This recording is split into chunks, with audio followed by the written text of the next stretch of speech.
Welcome to beyond rainbow. तो आइए सुनते हैं क्रेनियम नॉवल चैप्टर 18। फिन्या ने लैपटॉप स्क्रीन से नजर हटाकर बुआ को देखा, जो उसके बगल में खड़ी थी। उसके हाथ में एक टैबलेट और एक सफेद पेन था। बुआ ने चुपचाप टैबलेट आगे बढ़ा दिया। स्क्रीन पर एक मेल स्कल की 2D फेशियल रिकंस्ट्रक्शन थी। गोल चेहरा, गहरी आंखें, मोटे होंठ और चौड़ी नाक। ये स्कल एक पुरुष की है, उम्र लगभग 35 से 65 साल के बीच। क्रेनियल सूचर्स पहले ही बंद हो चुके हैं, जो उम्र का संकेत देते हैं।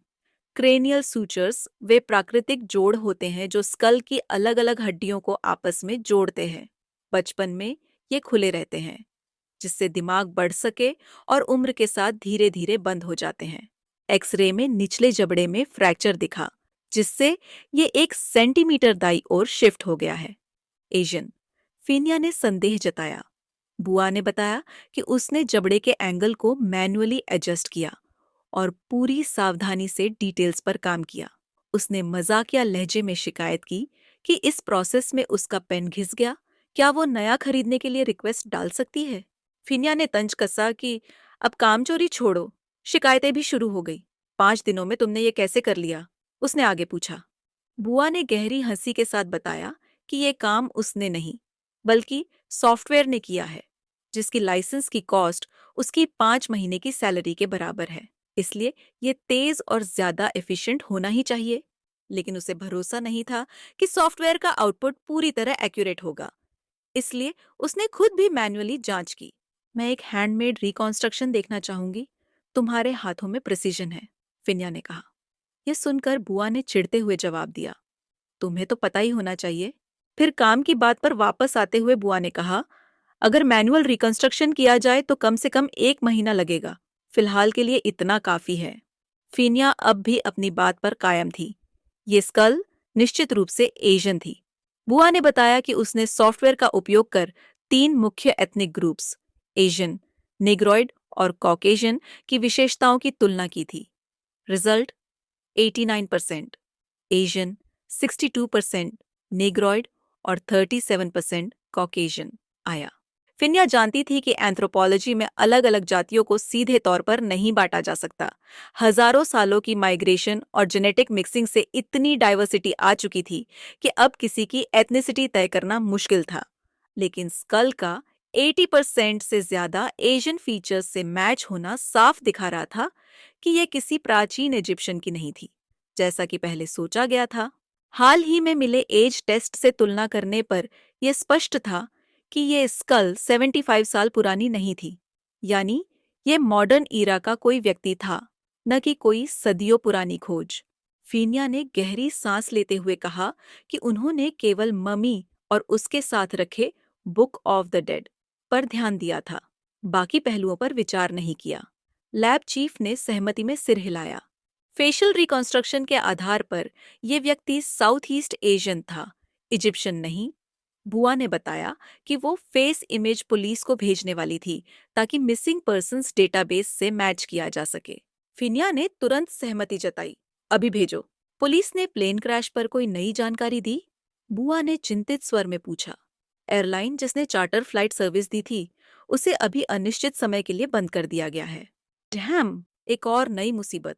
फिनिया ने झुंझलाकर कहा। मैं दोपहर में प्रोफेसर से बात करूंगी, तुम क्या मेरे साथ चलोगी? फिनिया ने पूछा। डील, डॉक्टर फिन, बुआ ने मुस्कुराकर कहा। दोपहर में प्रोफेसर निसारा के ऑफिस का सीन। फिनिया और बुसाया दोनों इंस्टीट्यूट डायरेक्टर की डेस्क के सामने खड़ी थी। डायरेक्टर का एक्सप्रेशन समझना मुश्किल था। उनके होठों पर हल्की मुस्कान थी। फिनिया ने फॉर्मल सूट पहना था और उसके दाएं हाथ में एक डॉक्यूमेंट फोल्डर था। दूसरी तरफ बुआ ने अपने बाएं हाथ में एक टैबलेट पकड़ा हुआ था। प्रोफेसर निसारा ने रिलैक्स्ड अंदाज में कहा, मैंने कभी नहीं सोचा था कि ये दिन देखूंगी। वो अपनी कुर्सी पर पीछे झुक गई और अपनी 2 पूर्व स्टूडेंट्स को देखते हुए बोली, बैठो। दोनों ने उनका कहा माना, लेकिन प्रोफेसर ने हल्की हैरानी से आईब्राव चढ़ा ली जब उन्होंने देखा कि फिनिया ने बुआ के लिए कुर्सी खींची। बुआ ने हल्के से शुक्रिया कहा और अपने से लंबी कॉलीग की तरफ देखा, जो स्क्वायर ग्लासेस के पीछे से मुस्कुरा रही थी। प्रिंसिपल ने हंसते हुए कहा, मुझे अब भी वो दिन याद है जब बुआ के हाथ में फावड़ा था और फिनिया के हाथ में कुदाल, और दोनों फील्ड वर्क के बीच लड़ने के लिए तैयार थी। ये सुनकर उनकी दोनों पुरानी स्टूडेंट्स हंस पड़ी। अगर मैं बीच में आकर नहीं रोकती तो किसी का सिर फूट चुका होता। उस वक्त मैं बस एक रिबेलियस लड़की थी, फिनिया ने जवाब दिया। निसारा ने आईब्राव उठाई और पूछा, और अब? उन्होंने गौर किया कि फिनिया की नजर उसके बगल में बैठी लड़की पर चली गई थी। जो भी हो, फिनिया ने टालते हुए कहा। प्रोफेसर हल्के से मुस्कुराई, जबकि दूसरी तरफ बुआ बस टेबल की तरफ देखती रही, बिना किसी से आंख मिलाए। तो आज की चर्चा किस बारे में है? तुम दोनों एक साथ मुझसे मिलने आई हो? प्रोफेसर ने पूछा। प्लेन क्रैश केस के बारे में। जो अब तक चुप थी, इस बार बुआ ने जवाब दिया। मैंने पहले भी इस बारे में आपसे बात की थी, बुसाया ने कहना शुरू किया। हमने एक रहस्यमयी स्कल पाया जो वहां नहीं होना चाहिए था। हाँ, मुझे याद है। और तुमने लैब यूज करने और एक्स्ट्रा इमरजेंसी फंड्स की परमिशन मांगी थी, प्रोफेसर ने कहा। बिल्कुल, बुआ ने सिर हिलाया और बोली। समस्या ये है कि टेस्ट रिजल्ट्स के अनुसार हम इसकी उम्र तय नहीं कर सके, क्योंकि सैंपल बहुत नया है। प्रोफेसर ने फिनिया से पूछा कि उसे क्या लगता है। जब मैंने पहली बार एक्सरे देखा, तब भी मुझे नहीं लगा कि ये पुराना है, फिनिया ने बोलना शुरू किया। इसलिए मैंने फाइनल रिजल्ट्स का इंतजार किया, ताकि पूरी तरह से श्योर हो सकूं। अगर ये कोई प्राचीन अवशेष होता तो मैं इसे राइटफुल ओनर को लौटाने की कोशिश करती, लेकिन रिजल्ट ये आया कि ये एंटिक नहीं है। तुमने सही किया। जब तक कोई ठोस प्रमाण न हो, तब तक कोई भी अनुमान केवल एक अनुमान ही रहना चाहिए, प्रोफेसर ने कहा।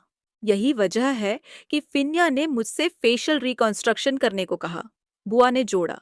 शुरू में हम यही मान रहे थे कि ये किसी एशियन व्यक्ति का स्कल था। हम मान रहे थे?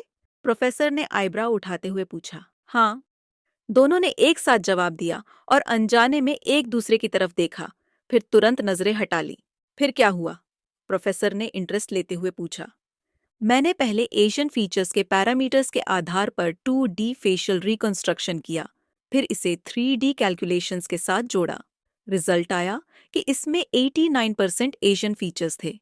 फिर मैंने इसे साउथ ईस्ट एशियन रिप्रेजेंटेशन में एडजस्ट किया, साथ ही कुछ इंडिपेंडेंट वेरिएबल्स भी जोड़े। अंत में मार्जिन ऑफ एरर सिर्फ 0.01% रह गया। ओह, सच में? ये तो अच्छा नहीं है। प्रोफेसर के लहजे में हल्की चिंता झलक रही थी। असल में मुझसे एक बड़ी गलती हो गई, फिनिया ने शांत स्वर में स्वीकार किया। भले ही मुझे शक था, लेकिन मैंने कभी नहीं सोचा था कि यह स्कल हमारे देश का हो सकता है। और मैं अभी भी पक्के तौर पर नहीं कह सकती कि यह नकली है। नकली हो या न हो, वो एक अलग सवाल है। मुख्य सवाल ये है, ये अनजान व्यक्ति कौन है और तुम्हारी इन्वेस्टिगेशन कहाँ तक पहुंची? प्रिंसिपल ने पूछा। मैं रिकंस्ट्रक्टेड इमेज को पुलिस के पास भेजने वाली हूँ, ताकि कोई इसे पहचान सके, बुआ ने बताया। और अगर इस अज्ञात व्यक्ति का स्कल सच में यही बनाया गया है, तो मुझे शक है कि यह पहली बार नहीं किया गया है। मैंने पहले भी ऐसे डील्स देखे हैं, लेकिन कभी इतनी बेचैनी महसूस नहीं की। फिनिया की शांत आवाज में अब चिंता झलक रही थी। यही वजह है कि मैं चाहती थी कि तुम फील्ड में काम करो, क्योंकि तुम्हें इस तरह की सिचुएशन से निपटना आना चाहिए, प्रोफेसर ने गर्व से कहा। अब हमें क्या करना चाहिए टीचर? फिनिया ने पूछा। सबसे पहले इस केस को पुलिस के पास भेजते हैं और देखते हैं कि वे क्या पता लगा सकते हैं। इस बीच मैं भी पूछताछ करूंगी कि किसी और को इस बारे में कोई जानकारी है या नहीं। दोनों पुरानी पीएचडी स्टूडेंट्स ने सहमति में सिर हिलाया। जहां तक प्लेन क्रैश विक्टिम्स की पहचान की बात है, अब तक हम 8 लोगों को पहचान चुके हैं, लेकिन 7 अब भी बाकी है, फिनिया ने कहा। इनमें से एक पर हिंसा के निशान दिख रहे हैं, लेकिन पुलिस ने अभी तक रिपोर्ट नहीं दी, क्योंकि उन्हें हथियार नहीं मिला। ठीक है, अगर उन्हें मेरी जरूरत हो और मैं वहां न रहूं, तो फिनिया जिम्मेदारी संभालेगी, नहीं तो बुआ इसे देखेगी, प्रोफेसर निसारा ने कहा। ठीक है टीचर, बुआ ने जवाब दिया, और फिनिया ने सहमति में सिर हिला दिया। हम आपको और परेशान नहीं करेंगे, धन्यवाद। इतना कहकर वे दोनों वहां से चले गए। सीन चेंज होता है। बुसाया थकी हुई ग्रे लेदर सोफा पर ढह गई। पूरा दिन फेशियल रिकंस्ट्रक्शन की एक्यूरेसी चेक करने और नए रिजल्ट्स निकालने में बीता, लेकिन कुछ खास हाथ नहीं लगा। शुक्र है कि अब सॉफ्टवेयर इस काम को तेजी से कर सकते थे। फिनिया हमेशा की तरह जिद कर रही थी कि उन्हें मैन्युअली 3D मॉडल बनाना चाहिए, लेकिन बुआ को ये जरूरी नहीं लगा। फिनिया की लगातार बहस से तंग आकर बुआ ने तय कर लिया था कि अगर वो और जिद करती तो उससे ये काम खुद करने के लिए कह देती। पूरे दिन का काम इतना थकाने वाला था कि बुआ जैसे तैसे खुद को घसीटते हुए कमरे तक ले आई। उसने सोचा कि उसकी किस्मत अच्छी है कि फिनिया वापस आ चुकी थी। उसे याद आया कि कल ही फिनिया ने कैजुअली कहा था कि वो स्पेन में थी, अपने आखिरी फील्ड ऑपरेशन पर। जब उसे अपने पुराने एडवाइजर का फोन आया, जिन्होंने 2 साल बाद उसे वापस थाईलैंड बुलाया था। लेकिन असली हैरानी तब हुई जब प्रोफेसर निसारा ने उसे इंस्टीट्यूट का वाइस डायरेक्टर बना दिया। इंस्टीट्यूट के पुराने लोग जानते थे कि फिनिया और बुआ के बीच सालों से कंपटीशन चल रहा था। दोनों ही ब्रिलियंट थी। बुआ ह्यूमन एवोल्यूशन में एक्सपर्ट थी, जबकि फिनिया हिस्टोरिकल ह्यूमन सिविलाइजेशंस की स्पेशलिस्ट थी। बुआ का रिसर्च थियोरेटिकल था, जबकि फिनिया का फोकस फील्ड वर्क पर था। इसी वजह से उनकी राइवलरी हमेशा बनी रही। प्रोफेसर निसारा को ये एहसास हुआ कि उनका कंपटीशन सही दिशा में नहीं जा रहा, इसलिए उन्होंने दोनों को अलग कर दिया। फिनिया को फील्ड मिशंस पर भेजा गया और बुआ को रिसर्च और पेपरवर्क की जिम्मेदारी दी गई। इस फैसले के बाद बाकी स्टूडेंट्स ने बुआ को एडवाइजर की पसंदीदा मान लिया और ज्यादातर लोगों को लगा कि वो फ्यूचर में इस फील्ड की सबसे बड़ी रिसर्चर बनेगी। लेकिन बुआ के दिल के किसी कोने में फिनिया के लिए हल्की सी ईर्ष्या थी। उसने कभी किसी से नहीं कहा, लेकिन वो भी एक बार फील्ड में जाकर काम करना चाहती थी, जैसे फिनिया करती थी।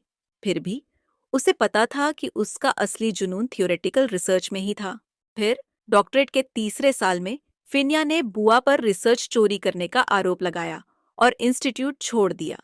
उसने ऑफिशियल कंप्लेंट दर्ज करवाई, जिससे बुआ को प्लेजरिज्म और एकेडमिक मिसकंडक्ट की जांच का सामना करना पड़ा। और अब बुआ खुद को एक लंबे सोफे पर पड़ा हुआ पा रही थी, एक ऐसे कमरे में जो उसका नहीं था। सारा दिन फेशियल मसल्स का रिव्यू करने से आंखें थक गई हैं। बुआ ने नींद भरी आवाज में बड़बड़ाते हुए सोफे पर पैर रखे और आंखें बंद कर ली। अगर सोने का इरादा है तो पहले नहा लो, कमरे की मालिक ने कहा। बस एक छोटी सी झपकी, प्लीज बॉस, बुआ ने उसे स्वीट आवाज में कहा। बुआ कुछ ही मिनटों में गहरी नींद में थी, पूरी तरह से थकान से चूर। फिनिया अगले कमरे में तैयार होने चली गई। जब वो लौटी तो देखा कि बुआ एकदम गहरी नींद में थी। सांसों की धीमी सुकून भरी लय बता रही थी कि वो कितनी थकी हुई थी। फिनिया हल्की मुस्कान के साथ उसके पास जमीन पर बैठ गई, पानी की बोतल टेबल पर रखी और कोहनी सोफे पर टिकाकर उसे देखने लगी। बुआ का चेहरा हमेशा की तरह शांत, लेकिन थकावट से ढका हुआ था।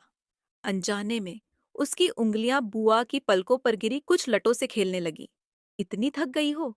ऐसा क्या कर रही थी तुम? उसने बहुत प्यार से फुसफुसाकर कहा। फिर बुआ का चश्मा उतार कर टेबल पर रख दिया। कुछ पल वो बस उसे देखती रही, फिर खुद को रोक नहीं पाई और झुककर बुआ के माथे के बीच हल्का सा किस कर दिया। बुआ ने नींद भरी आवाज में कुछ कहा, जैसे किसी अधूरे ख्वाब में हो।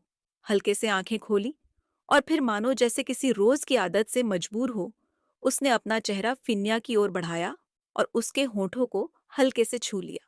उसकी उंगलियां धीरे से फिन्या की गर्दन के पीछे आ गई, उसे और करीब खींचते हुए। सो जाओ, फिन्या ने फुसफुसाया, होंठ हटाते हुए। लेकिन बुआ की उंगलियां अब भी वहीं टिकी थीं, उसे फिर से करीब खींचते हुए। एक और हल्का गहरा किस किया। फिन्या ने बुआ के चेहरे पर अपनी नजर प्यार से टिकाए रखी और कहा, आज तुम थकी हुई हो, आज रहने देते हैं। और बुआ कुछ ही सेकंड में फिर से नींद में डूब गई। फीनिया वहीं बैठी रही, बस उसे देखती हुई।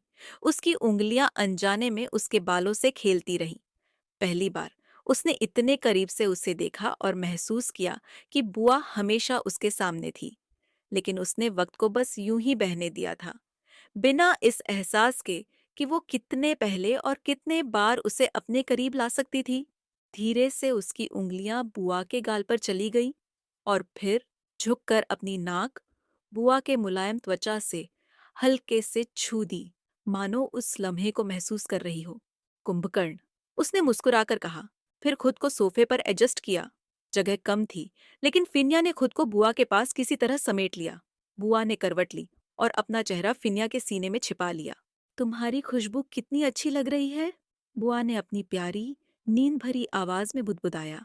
क्योंकि मैंने नहाया है, अब चुपचाप सो जाओ, फिन्या ने हल्के से हंसकर कहा। मैं बाद में इसकी भरपाई कर दूंगी, प्रॉमिस करती हूँ। बुआ ने फुसफुसाया। बस सो जाओ, बात मत करो, फिनिया ने उसे कसकर गले लगाते हुए कहा। बुआ और भी करीब सिमट आई और फिनिया ने हल्की मुस्कान के साथ उसकी पीठ पर हाथ रखा। उसकी उंगलियां हल्के हल्के बुआ की पीठ सहलाने लगीं। आंखें बंद करते हुए उसने पहली बार महसूस किया कि यही वो जगह है जहां उसे सच में होना चाहिए था। और इसी के साथ ये चैप्टर यही खत्म होता है और मेरी वीडियो भी। Thanks for watching. मिलते हैं अगली वीडियो में।